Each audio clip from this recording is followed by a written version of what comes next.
ऐसी पंचकन्याएं जो संतान होने पर भी रही कुंवारी।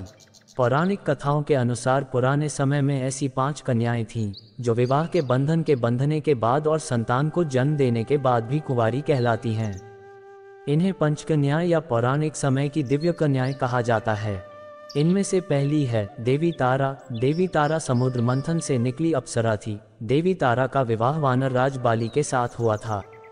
बाली के भाई सुग्रीव ने छल से जब बाली का प्रभु श्री राम के हाथों वध करवा दिया तो देवी तारा ने श्री राम को कोसते हुए श्राप दिया कि वह भी अपनी पत्नी सीता को पाने के बाद खो देंगे। साथ ही देवी तारा ने यह भी कहा कि अगले जन्म में बाली के हाथों ही श्री राम की मृत्यु होगी। इसके बाद द्वापर युग में भगवान विष्णु ने भगवान श्री कृष्ण के रूप में जन्म लिया और उनके इस अवतार का अंत भील जरा नामक शिकारी के हाथों हुआ, जो कि बाली का ही दूसरा जन्म था। देवी तारा को भी आजीवन कुंवारी रहने का वरदान प्राप्त था। दूसरी है देवी मंदोदरी। लंकापति रावण की पत्नी मंदोदरी को चिर कुमारी भी कहा जाता है, जो कि राक्षस राज मयासुर और अप्सरा हेमा की पुत्री थी। मंदोदरी की मां हेमा अप्सरा थी, लेकिन पिता राक्षस कुल के थे। इस कारण मंदोदरी अत्यंत सुंदर और आधी दानव थी। रावण से विवाह का वरदान मंदोदरी को भगवान शिव से मिला था। रावण से विवाह के बाद मंदोदरी ने अक्षय कुमार, मेघनाद और अतिकाय जैसे पुत्रों को जन्म दिया था।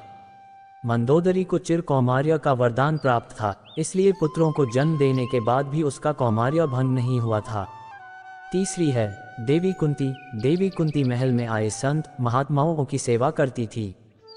एक बार महल में ऋषि दुर्वासा आए हुए थे। देवी कुंती की सेवा से ऋषि दुर्वासा प्रसन्न हुए और कहा कि बेटी, मैं तुम्हारी सेवा से प्रसन्न हुआ हूँ, इसलिए तुम्हें एक मंत्र देता हूँ। इस मंत्र से तुम जिस देवता का स्मरण करोगी वह तत्काल सामने प्रकट होकर तुम्हारी इच्छा पूरी करेंगे।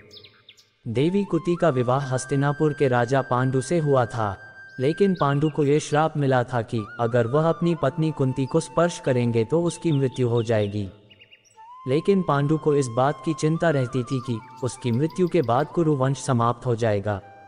देवी कुंती को ऋषि दुर्वासा के दिए हुए मैत्र प्राप्त थे, जिससे कुंती ने धर्मदेव से युधिष्ठिर, वासुदेव से भीम और देवराज इंद्र से अर्जुन को पुत्र के रूप में प्राप्त किया था।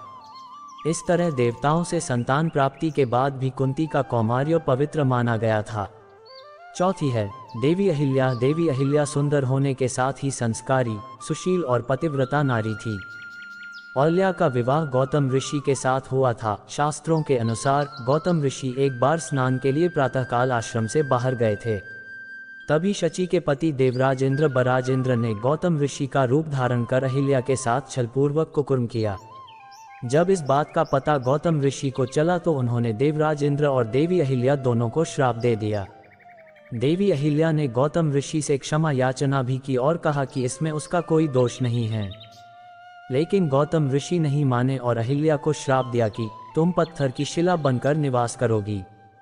त्रेता युग में जब भगवान श्री विष्णु राम अवतार लेंगे तब उनके चरण स्पर्श से ही तुम्हारा उद्धार होगा।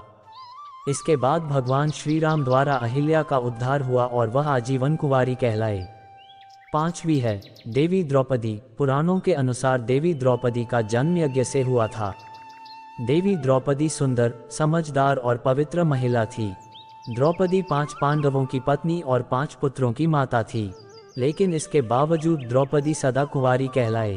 दरअसल जब द्रौपदी का चीरहरण हो रहा था, जब भगवान श्री कृष्ण ने द्रौपदी की लाज बचाई थी। ऐसा कहा जाता है कि भगवान श्री कृष्ण ने ही द्रौपदी को सदा कुंवारी बने रहने का वरदान दिया था।